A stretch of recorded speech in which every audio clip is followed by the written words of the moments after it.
نحمده ونصلي ونسلم على رسوله الكريم اما بعد۔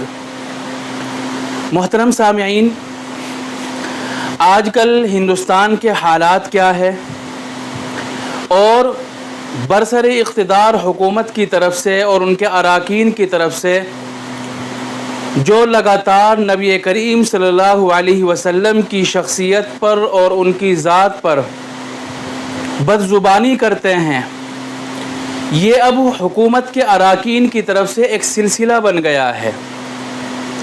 اور یہ صرف ہندوستان ہی نہیں بلکہ ہندوستان کے علاوہ جو دیگر ممالک ہیں، خصوصاً یورپ کے ممالک، وہاں بھی نبی کریم صلی اللہ علیہ وسلم کی بے ادبی، ان کے بارے میں گستاخانہ رویہ اختیار کیا جاتا ہے۔ کبھی حضور کے نعوذ باللہ پتلے بنائے جاتے ہیں، کبھی حضور کے اوپر مووی بنائی جاتی ہے، کبھی حضور کی ذات اور ان کی پاکیزہ زندگی کو لے کر، ان زندگی کے کسی واقعے کو لے کر اعتراض کیا جاتا ہے۔ یہ کوئی نئی بات بھی نہیں ہے، پرانی اور برسوں کی بات ہے، اور اس طرح کی بات کرنے والوں کا واضح مقصد ہوتا ہے مسلمانوں کے دلوں کو مجروح کرنا، ان کے دلوں کو تڑپا دینا، کیونکہ وہ یہ جانتے ہیں کہ جتنی محبت مسلمان اپنے نبی سے کرتا ہے، کوئی دنیا میں کسی سے اتنی محبت نہیں کر سکتا۔ کسی اولاد کو اپنے ماں باپ سے یا کسی ماں باپ کو اپنے اولاد سے اتنی محبت نہیں ہو سکتی۔ کسی بادشاہ کو اپنی رعایا سے اور رعایا کو بادشاہ سے اتنی محبت کبھی نہیں ہو سکتی جتنی ایک مسلمان کو اللہ کے نبی صلی اللہ علیہ وسلم سے محبت ہوتی ہے۔ اور اس وقت بھی تقریباً 1.5 ارب کے قریب اللہ کے نبی صلی اللہ علیہ وسلم کو ماننے والے، ان سے محبت کرنے والے اور ان کے اوپر اپنی جان نچھاور کرنے والے دنیا میں موجود ہے۔ لیکن یہ اعتراض کرنے والے اور سوال اٹھانے والے یہ کبھی تو یہ کہتے ہیں کہ ہم اس لیے کارٹون بنا رہے ہیں تاکہ تفریح ہو، جس طرح اور لوگوں کے مجسمے بنائے جاتے ہیں اور لوگوں کے پتلے بنائے جاتے ہیں، ان کو میوزیم میں رکھا جاتا ہے، ان کو چوراہوں پر رکھا جاتا ہے تفریح کے لیے، خوبصورتی کے لیے۔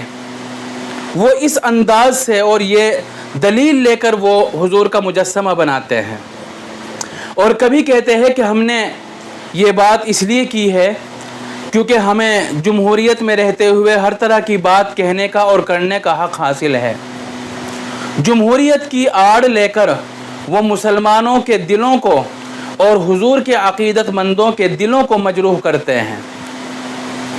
لیکن کیا آزادی کا مطلب یہی ہے کہ جس کے ماننے والے دنیا کے ہر ملک میں موجود ہے، جس سے محبت رکھنے والے دنیا کے ہر گوشے اور کونے میں موجود ہے، اس کے بارے میں نازیبا الفاظ کہا جائے، اس کے بارے میں بے ادبی کا رویہ اختیار کیا جائے؟ کیا یہی آزادی کا مطلب ہے؟ یہی لوگ اگر کل کو کسی کی برہنہ تصویر بنائے، ویڈیو بنائے اور یہ کہے کہ ہمیں تو آزادی حاصل ہے، کیا حکومت اس کو برداشت کرے گی؟ کبھی برداشت نہیں کرے گی۔ وہ کہے گی کہ بھئی آپ کو آزادی کا حق تو حاصل ہے، لیکن آزادی اتنی ہی ہے جس سے کسی کے دل کو تکلیف نہ پہنچے، کسی کی ذات اور شخصیت پر کوئی اثر نہ آئے، کوئی چنگاری نہ پڑے، اتنی آزادی حاصل ہے۔ لیکن جب بات نبی کریم صلی اللہ علیہ وسلم کی آتی ہے تو وہاں قاعدے اور قانون بھلا دیے جاتے ہیں۔ دنیا کی ایک جمہوری حکومت کا جو وزیر اعظم ہوتا ہے، اس کا جو صدر ہوتا ہے، وہ 5 سال کے لیے بنتا ہے، عارضی بادشاہ ہوتا ہے، عارضی مالک ہوتا ہے۔ حکومت کے اور ملک کے اگر وزیر اعظم کے بارے میں کوئی نازیبا لفظ کہہ دیا جائے تو اس کو جرم قرار دیا جاتا ہے۔ لیکن وہ ذات، وہ محسن انسانیت، وہ خاتم الانبیاء، وہ غریبوں کے ہمدرد اور دنیا کے بے سہاروں کا سہارا، اللہ کے نبی صلی اللہ علیہ وسلم، جن کے عقیدت مند 1400 سال سے زیادہ گزر گئے ہیں، اب بھی ان پر جان نچھاور کرنے والے موجود ہیں، اور ان کو ماننے والے صرف ایک ہی ملک میں نہیں، دنیا کے ہر ملک میں تقریباً موجود ہے۔ جب ان کے بارے میں بات آتی ہے تو یہ جرم قرار کیوں نہیں دیا جاتا؟ تو اس میں سب سے پہلی بات تو میں خود علماء سے اور مسلمانوں سے کہوں گا کہ خود بھی اسلامی تعلیم حاصل کرے، اپنے بچوں کو اسلامی تعلیم دے، اور میں غیر مسلموں سے بھی یہی کہنا چاہوں گا کہ جس ذات کے بارے میں آپ کے ذہن میں سوال اٹھتے ہیں اور میڈیا کے ذریعے سے جو بات آپ کے کانوں تک پہنچتی ہے، آپ کے دماغ میں سرایت کر جاتی ہے، اس ذات کے بارے میں آپ پہلے مطالعہ کر لیں، پہلے پڑھ لیں۔ جب آپ ان کے بارے میں پڑھیں گے اور پتہ کریں گے تو معلوم ہوگا کہ یہ باتیں جو افواہیں پھیلائی جاتی ہے یہ سب جھوٹی ہے۔ تو حکومت کو اس سلسلے میں سخت کارروائی کرنی چاہیے، مسلمانوں کے جذبات کا خیال رکھنا چاہیے، ان کی عقیدت کا خیال رکھنا چاہیے۔ اور یہ جو بات کہی گئی کہ حضرت عائشہ رضی اللہ تعالیٰ عنہ ایک چھوٹی بچی تھی، 9 سال کی عمر جن کی تھی، اللہ کے نبی نے ان سے شادی کر لی، یہ تو بڑا ظلم ہوا، یہ تو اچھی بات نہیں ہے، نعوذ باللہ اس طرح کی بات کہی جاتی ہے۔ تو دیکھو، جو لوگ سمجھنا چاہتے ہیں میں ان کو سمجھانے کی کوشش کرتا ہوں، ان کو بتانے کی کوشش کر رہا ہوں۔ بات یہ ہے، دنیا میں 2 طرح کے ملک ہے۔ بعض ملک ایسے ہیں جو بہت گرم ملک ہے، جہاں گرمی زیادہ ہوتی ہے، وہاں کے رہنے والوں کی غذا بھی گرم ہیں، اور بعض ممالک ایسے ہیں جو بہت ٹھنڈے ہیں۔ حالانکہ تیسری قسم کے بھی ملک ہیں جو کچھ ٹھنڈے ہیں، 6 مہینے 4 مہینے، اور کچھ مہینے وہ گرم رہتے ہیں۔ تو جو ممالک دنیا کے ٹھنڈے ہیں وہاں کی لڑکیاں دیر سے بالغ ہوتی ہیں، اور جو ممالک گرم ہیں وہاں کے رہنے والوں کی غذا بھی گرم ہیں، تو وہاں کی عورتیں اور لڑکیاں جلدی بالغ ہو جاتی ہے۔ حضرت عائشہ رضی اللہ تعالیٰ عنہ اور نبی کریم صلی اللہ علیہ وسلم دونوں ملک عرب سعودیہ کے رہنے والے تھے، جہاں کا ماحول اور مزاج، جہاں کا موسم گرم ہے۔ یہ صرف حضرت عائشہ رضی اللہ تعالیٰ عنہ کی بات نہیں ہے، عرب کا ماحول یہی تھا کہ وہاں چھوٹی عمر میں شادی کر دی جاتی تھی، کیونکہ گرم موسم ہونے کی وجہ سے، گرم مزاج ہونے کی وجہ سے وہاں لڑکیاں جلدی بالغ ہو جاتی تھی۔ دیکھو، شادی کا تعلق کسی ایج سے نہیں ہے، شادی کی کوئی ایج مقرر اور متعین نہیں ہے، بس اتنا ضروری ہے کہ مرد اور عورت، لڑکا اور لڑکی دونوں شادی کے لیے جسمانی طور پر اور ذہنی طور پر تیار ہونے چاہیے۔ شادی کے لیے ضروری ہے کہ مرد اور عورت، لڑکا اور لڑکی دونوں جسمانی طور پر اور ذہنی طور پر شادی کے لیے تیار ہو۔ جسمانی طور پر تیار ہونے کا مطلب یہ ہے کہ وہ بالغ ہو جائے۔ اور یہ عرب کے ماحول میں اس زمانے میں، بلکہ آج کے زمانے میں بھی، اس وقت لڑکی جلدی بالغ ہو جایا کرتی تھی۔ حضرت عائشہ رضی اللہ تعالیٰ عنہ ہی نہیں، بلکہ اگر آپ تاریخ کا مطالعہ کریں گے، عربوں کی تاریخ پڑھیں گے، تو وہاں بہت ساری لڑکیاں ایسی تھیں جن کی 9 سال 10 سال 11 سال 12 سال کی عمر میں شادی ہو جایا کرتی تھی۔ کیوں؟ اس لیے کہ جب 9 سال کی ہو گئی لڑکی یا 10-12 سال کی ہو گئی تو وہ جسمانی طور پر بھی شادی کے لیے تیار مانی جاتی تھی اور ذہنی طور پر بھی وہ تیار مانی جاتی تھی۔ تو اگر حضرت عائشہ سے حضور نے شادی کی ہے تو اس میں کون سی بڑی بات ہوئی ہے؟ عربوں کے اندر تو یہ رواج تھا، ہر ملک کا اپنا چلن اور رواج ہوتا ہے۔ شادی کی ایک عمر ہوتی ہے، شادی کی ایک ایج ہوتی ہے، تو عربوں کا بھی ایک رواج تھا، ایک ماحول تھا، ان کے یہاں بھی لڑکا لڑکی کی ایک ایج تھی جو اس زمانے میں حضرت عائشہ کے اندر بھی موجود تھی اور حضور اکرم صلی اللہ علیہ وسلم کے اندر بھی موجود تھی۔ تو یہ تو عربوں کا ماحول تھا، اس میں کوئی بری بات نہیں ہے۔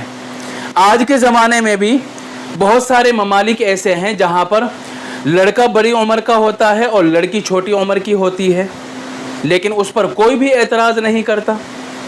ابھی کچھ دن پہلے کسی انگریزی ملک کی یہ خبر آئی تھی کہ لڑکی 12 سال کی عمر میں حاملہ ہو گئی، اور انہی اعتراض کرنے والوں نے اس کو ورلڈ ریکارڈ قرار دیا تھا۔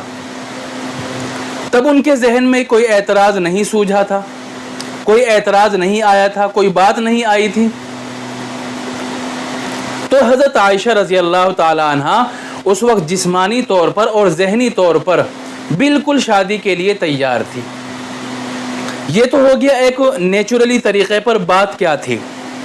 دوسری بات یہ ہے کہ اس میں مصلحت کیا تھی آخر۔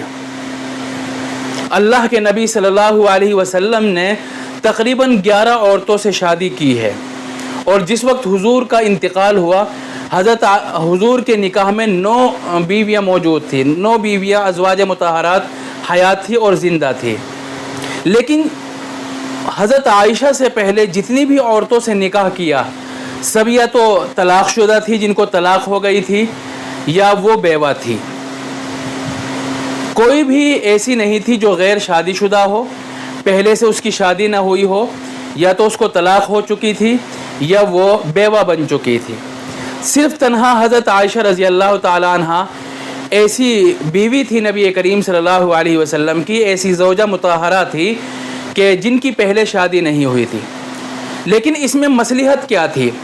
مصلحت یہ تھی حضرت عائشہ سے شادی کرنے میں کہ اللہ کے نبی صلی اللہ علیہ وسلم آخری نبی تھے، اور اللہ کے نبی نے تمام صحابہ کو یہ عام اجازت دے رکھی تھی، بلکہ حکم دے رکھا تھا کہ مجھ سے جو سنو یا مجھے جو کام کرتے ہوئے دیکھو وہ لوگوں کے سامنے بیان کر دو، بغیر ڈر کے، بغیر جھجک کے لوگوں کے سامنے اس کو بیان کر دو، تاکہ پوری زندگی میرے بارے میں لوگوں کے سامنے پہنچ سکے کہ میں کس طرح رہتا ہوں، میں کس طرح کھاتا ہوں، میری زندگی کیسی ہے، میرا اٹھنا بیٹھنا کیسا ہے، میرا طور طریق کیسا ہے۔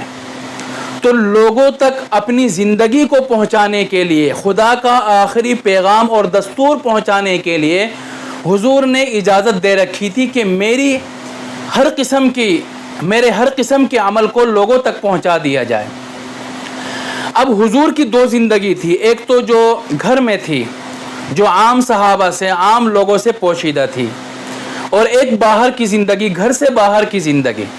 اب گھر کے باہر کی جو زندگی کے حالات تھے، واقعات تھے اور حضور کے اعمال تھے، وہ تو صحابہ نوٹ کر رہے تھے، اس کو یاد کر رہے تھے، صحابہ کرام دیکھ رہے تھے۔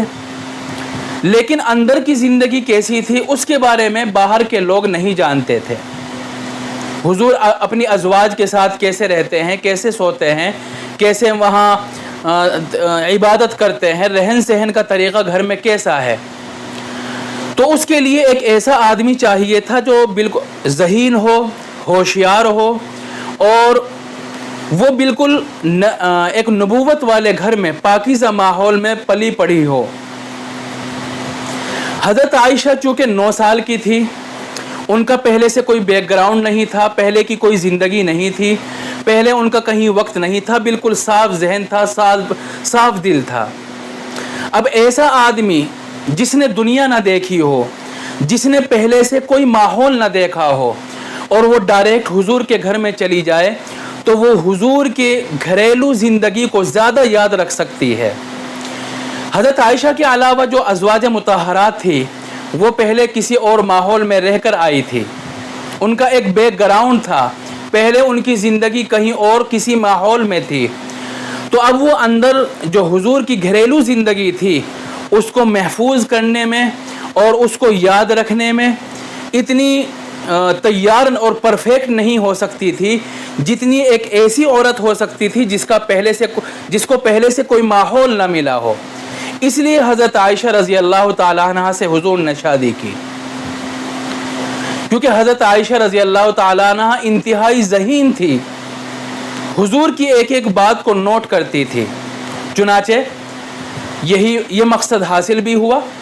علماء نے فرمایا کہ اگر پورے دین اسلام کے 2 حصے کر دیے جائے تو ایک حصہ تو تمام صحابہ اور صحابیات سے امت تک اور آنے والی نسلوں تک پہنچا ہے، اور صرف آدھا دین حضرت عائشہ رضی اللہ تعالیٰ عنہ سے پہنچا ہے۔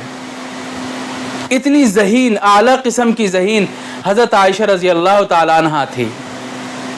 تو یہ جو پروپیگنڈا ہے اور یہ نعوذ باللہ حضور کی زندگی کے بارے میں بدزبانی کی جاتی ہے، یہ اس لیے کرتے ہیں کیونکہ ان کو حضور کی زندگی کا، حضور کی سیرت کا اور حضور کی زندگی کے مقاصد کا مطالعہ نہیں ہے. ان کو پڑھنا چاہیے، حضور کے بارے میں کتابوں کا مطالعہ کرنا چاہیے.